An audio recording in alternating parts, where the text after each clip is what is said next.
Christo en Donovan was onafskeidelik. Hulle was beste maatjies sedert graad 1 en gedeel alles, lekkers, geheimnisse, selfs al ma se koekresepte. Hulle was albei mal oor rekenaarspelletjies en veral die waar jy iets moes bou of bestuur. Eendag het Donovan met 'n idee gekom. Weet jy wat? Ons moet 'n dobbelstelsel skryf vir ons eie speletjie. Christo se oë het groot geword. Dobbelstelsel. Soos in 'n program wat ewekige getalle genereer. Presies. Donovan het met sy vinger teen sy ken geklop. Ons kan dit gebruik om alles te bepaal in ons speletjie.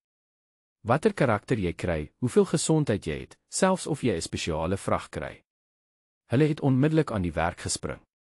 Christo was die kodegenie en Donovan die speletjie ontwerper. Hulle het ure in Donovan se kamer deurgebring, verwoed op Christo se ou skootrekenaar. Hulle het 'n eenvoudige program geskryf wat getalle tussen 1 en 6 kon genereer, soos 'n digitale dobbelsteen.